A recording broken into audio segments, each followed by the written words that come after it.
So I wanted to do a quick thing. Maybe not quick. It depends on how it actually flows out of me. But I am so freaking happy. So on the day that Dune got released, I went to go see it. Mind you, I had a food voucher from my birthday saved up, and apparently this became the time and date when I go see that. I've got one more movie that I want to see coming up soon because it's going to be really interesting.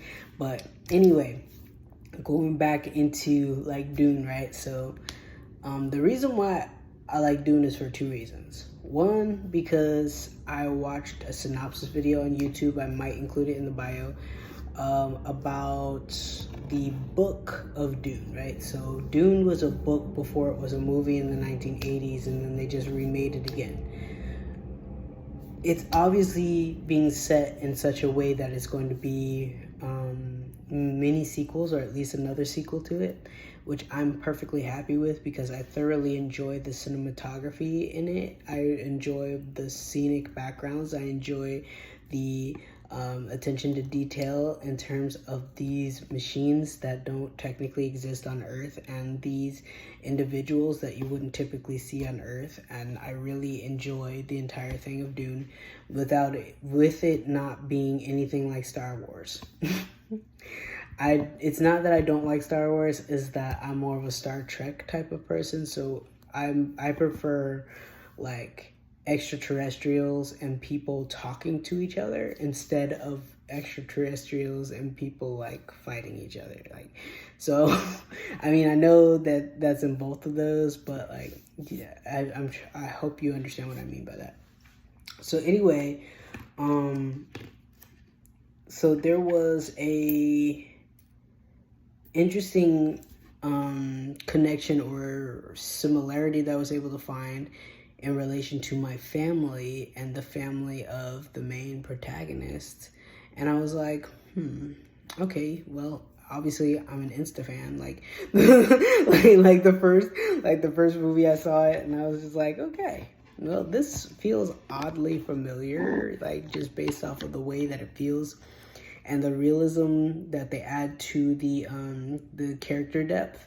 So I create worlds myself. So long story short, like I create worlds, and one of the things that you have to make a decision about when you create worlds is whether that world is like the world you live in, or if it's a completely different basis for like all of the rest of the happenings that are to occur. And so long story short, this is a different world with different sets of rules and different people in charge, and those people in charge are different enough from what our world thinks should be in charge. And I don't even mean world, I mean just like our culture, you know, the English-speaking cultures, the majority of English-speaking cultures thinks should be in charge. And, you know, the interesting, even within that section of it and other sections of it, there's other like separations that are included that add to the understanding, the conflict, and the ability for those storytelling opportunities. Like, I really appreciate a lot of the effort that is put into it, including the perspective of the main protagonist and the different means and method and ability to observe these individuals over time and see how they evolve as individuals. I am a fan of course, serial shows.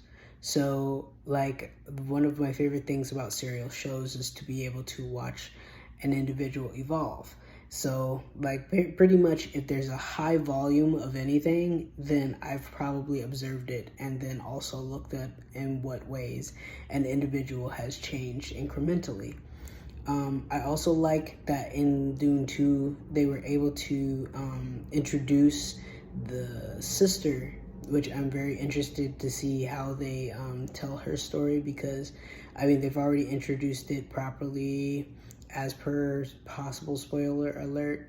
Her being opened up to all of the memories and history of her family lineage before she was born, before she was even like out of her mother's uterus. And so essentially this same character in the book had a lot of interesting problems, including the issues with other family members that she was enduring, as well as many other things that I know is going to be a very interesting observation, if for lack of a better term, very interesting observation to see in what way this evolves into a cohesive story. Aside from that, of course, Zendaya thankfully had a lot of screen time on this one, which I know a lot of people were confuzzled about, but Timothée is cool in my book, so even though I understand the desire to see more Zendaya in the first one, I thought that the first one was well put together, and she showed up just enough to communicate a mysteriousness. And then in this one, their relationship and how their relationship happened was also another good communication device in terms of the realities of relationships, status, and purpose in marriages. They introduced some new characters, which definitely gave me some Star Wars vibes, because all I could think of was Darth Maul. And like Darth Maul is fine and cool, but then I also love that they entered the many layers of possibility of familial connections in politics and religion and royalty, and how those things sometimes end up being much different than how we believe that those things should be. At least, again, from our Western, I don't want to call it indoctrination, but our Western training, because at this point, indoctrination is a hard term for the things that I'm referring to right now. So anyway, aside from that, their shock value was good. It was interesting to see the whole evolution of the sides, the ranks, the succession, and in addition to a lot more people of color on screen, which made me happy. And I'm not saying that they didn't have that before, because that wouldn't be the truth, but like I'm trying to say that the normalization of different shades of people in different cultures and environments is an important thing that I personally like a lot, so that was appreciated. Also, I like that they added another point of potential crisis and conflict when it comes to religiosity, or dogma, and the literal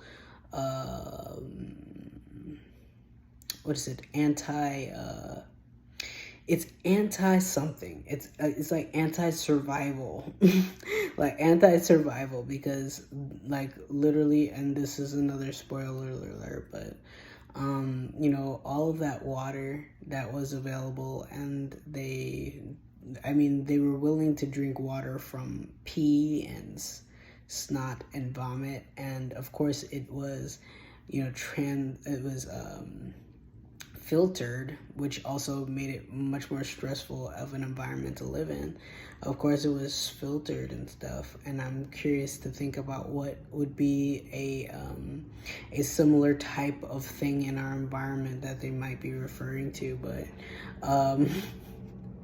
But anyway, of course it was filtered, but at the end of the day, they were still drinking it. And then there was just that one single hang up, that they had about, you know what I'm talking about. If you don't know what I'm talking about, go watch Dune 2, because I'm not gonna tell you the movie. Go watch it.